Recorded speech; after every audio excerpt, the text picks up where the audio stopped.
So ayun, okay. KGX, kamusta kayong lahat? At tingnan muna natin tong 1 day time frame natin, no? So ito mabilisang video lang, no, para sa Sunday video natin. Okay.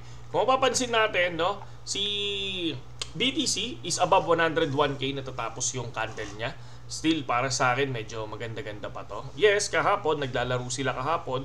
Kung mapapansin nyo, halos i-break na yan, no? So, si 102k, no? Kung mapapansin nyo, umangat na siya dyan kay 102k. Ito kasi ang next niyang i-break, si 102k. No? Pero kung mapapansin nyo, rejected lang siya, no, sa area na yan. Okay? So, lagyan natin ng guhit para may reference tayo sa ating daily update. Okay. So, check lang natin yan. Yan. Nag-check talaga ako sa 1 day time frame, mga lodi, eh. Mas reliable, eh. Yan. Pero yung iba, syempre, sa 4 hours time frame, okay din naman yun. So, kung papansin natin, ayan yung kailangang i-break para, for me, pag na-break yan, medyo gaganda ang takbo ni BTC. Pero kung titingnan natin, di ba, sa ngayon, kung papansin natin, nalalaglag pati altcoins, no? Kung titingnan natin, pakita ko rin sa inyo yung altcoins, no?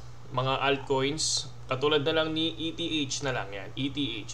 Kung mapapansin nyo, si ETH is medyo malaki nilaglag, no? Kasi nasa 100k na si BTC, 101k, pero ETH hindi lumilipad.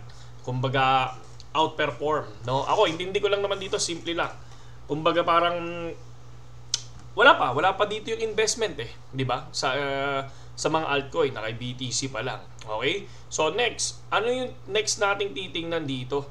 Ang next nating titingnan dito, yung sinasabi nilang big dump, mga lodi, no? Ay big drop, no? Magkakaroon ng big drop, no? Sabi natin, balikan natin yung 1 month time frame. Ito, i-check nyo na lang to para at least kayo din, no? So kung papansin natin dito sa area ng October ay sa area kasi ng October, dito siya nag-start sa 2020 chart to, 10,700. Tapos nag-end siya ng 65. So parang nasa 52k o 53k, parang ganyan yung nilipad niya. So 52 or 53k. Pero kung mapapansin natin from dito, from 10,000, pagdating ng December, nag-pull to, lumipad to, ng December. Tapos pero pagdating ng January, lumipad siya hanggang 42. So meaning 10,000, no? 10,700 plus 42 ay minus mo sa 42, di ba? So parang nasa 32 siya.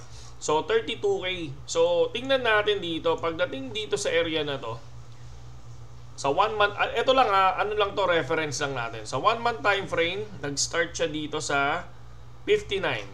So 59, umangat siya ng 96. So mas maganda calculator natin para ano, 'di ba? 59, sabihin na natin ilang 59 to. Sabihin na natin sa taas.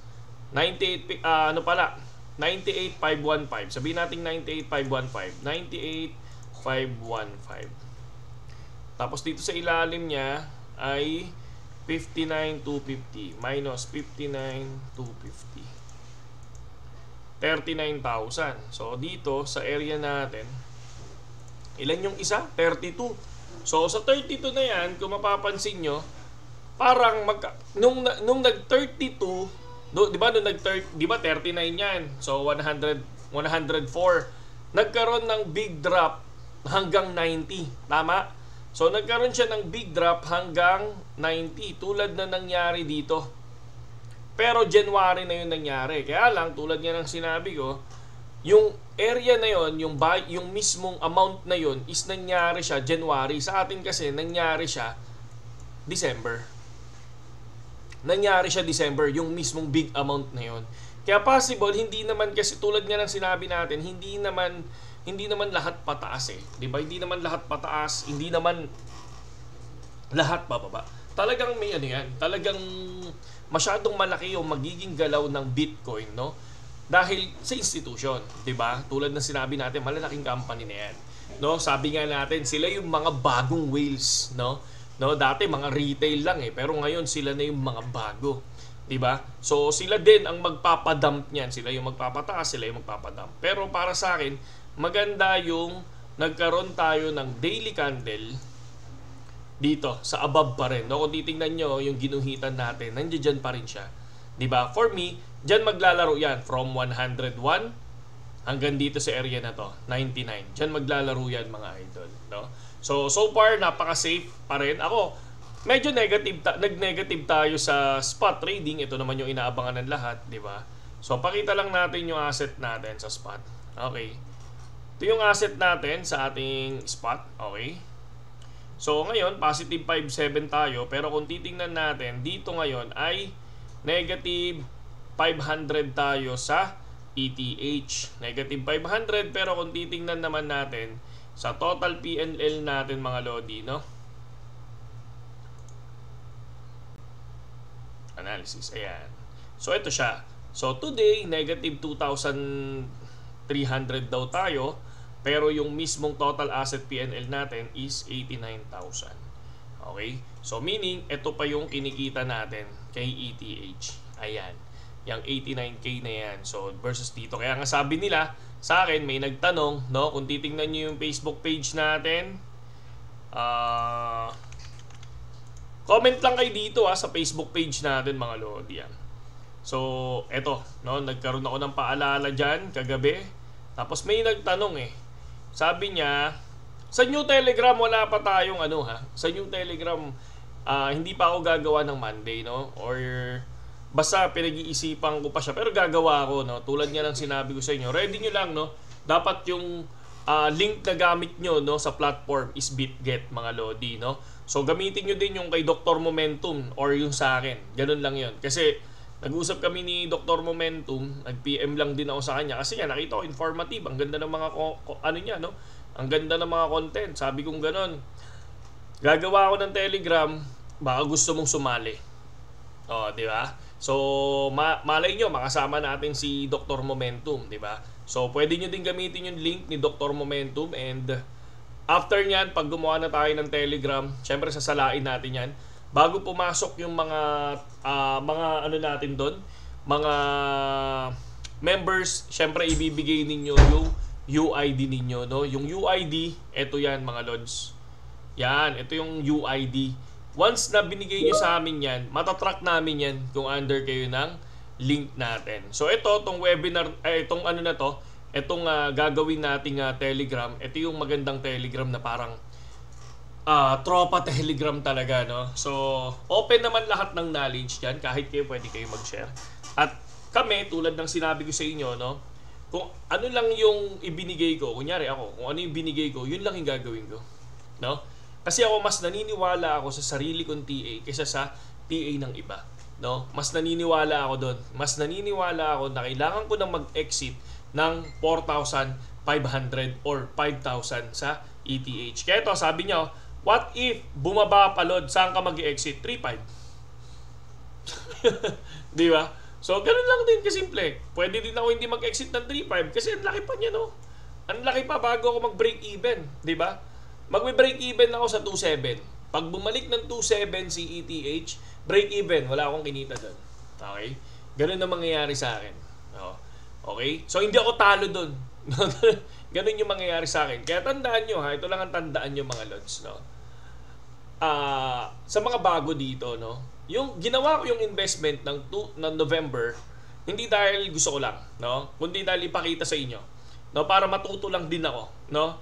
Na pwede bang kumita ngayong mid-bull run, di ba? Yun lang yun. Ganun kasimple. Kaya pinakita ko. Matalo manalo, walang problema yan, no?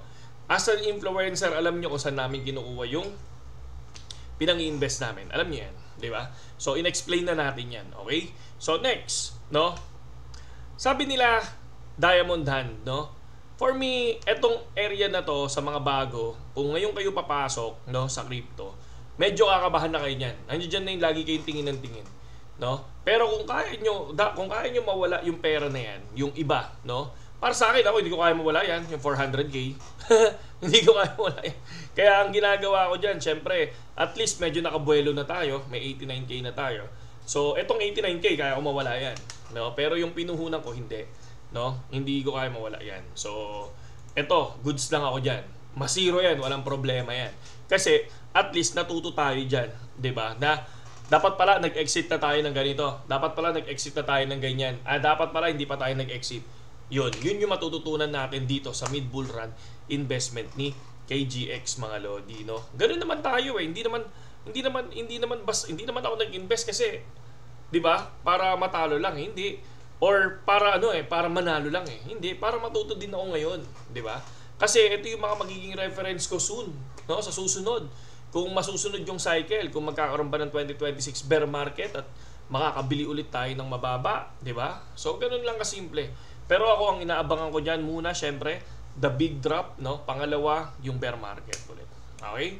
So yun lang sa ngayon KGX at yun lang yung TA natin. Medyo para sa akin hindi kayo hindi ko sinasabing sundin niyo ako, pero para sa akin, tulad ng sinabi ko sa inyo, pang-apat na video na natin to na minomonitor natin ang daily candle. So far, tingnan nyo, mabibreak ni daily candle yung si 100, 180. So dito, 102 pala to. 102.50. 102.5. Okay?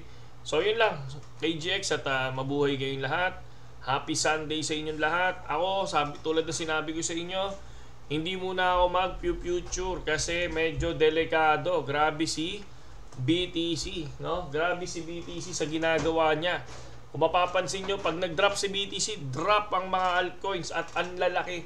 Kaya medyo, pero para sa akin naman, kung kayo mag-hold hanggang next year, no? Hanggang next year, February hanggang March, yan.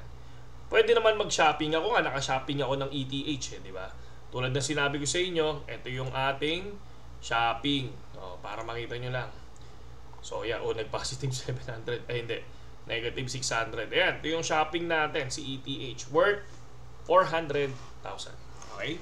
So, yun lang, KGX. Mabuhay kayong lahat. At magandang umaga sa inyong lahat.